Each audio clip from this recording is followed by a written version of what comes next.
So the Lincoln Shield series is pretty interesting in that it's brought upon a few really nice treasure finds, a lot to look forward to, especially for the folks living on the East Coast that have the benefit of, untapping the Philadelphia minted coins. Okay, these coins for a number of years, 2012, 13, 2011 even, 2014, 15, there's a cluster of dates where you have these really phenomenal double die varieties featured on a lot of these dates, and only on the Philadelphia minted coins.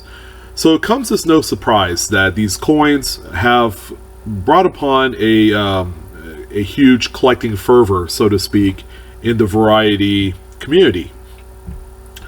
One of the biggest, I would say, in my opinion, is the 2014, okay, which, as you can tell on this image here, it's a coin that's already attributed and would be inclusive into the next Cherry Picker's Guide variety. So it is a major, major discovery, and one in which is worth lots of money in compared to the non-variety version. So let's talk a little bit about what we're going to find here. All right, here is a close-up of the two dates. Okay, you're going to see the prominence of the double die based off of this graphic.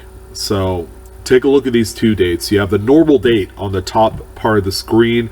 On the bottom part, you could immediately tell the difference. The spread is a north-south style, so it's very chunky. Okay, these aren't doubled in the sense of like the old 1972s and the 69Ss.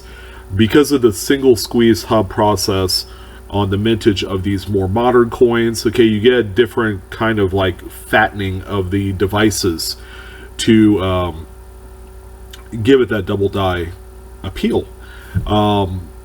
So with that being said, let's talk a little bit about how much you can expect to get for these bad boys. I have found a few of these even here on the West Coast. When we get the East Coast, I call them vacation coins down here. They make their way into our system on the West Coast, and I've been lucky enough to find, a few of these. And I could honestly say I've never made easier money flipping these coins in low BU state than I did with these particular coins. Coins in which that I've sold for about $25 to $50 in those varying dates for the Shield cents. But if you want to get into the really nitty-gritty of what the ceiling in is on these coins, I'm going to go ahead and reference the PCGS price guide, which is available on their online system. For a mid-state 64, which is kind of like a okay, BU grade, they have a value of $150. Here's the thing, okay, Great Collections has one for sale right now of that same grade, and it is already up to over $200. I think it was $202 with 10 days to go in that auction. Okay, so it gives you an idea of the popularity swing of these coins. They're starting to go up in value, but it doesn't end there. Mid-State 65, they have a valuation of $300. Mid-State 66, they have a valuation of $1,000. And like the title screen indicates, Mid-State 67, you could expect $2,000 or more from these coins. And there are only 3 graded at that high premium 67 level. Now let that soak in a little bit, okay?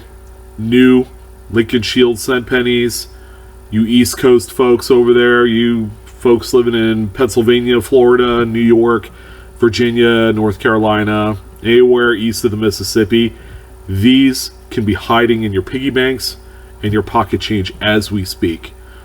So definitely worthy of a weekend treasure hunt. Grab yourself a box of Lincoln cents from the bank and get to it. It's worth a lot more than silver.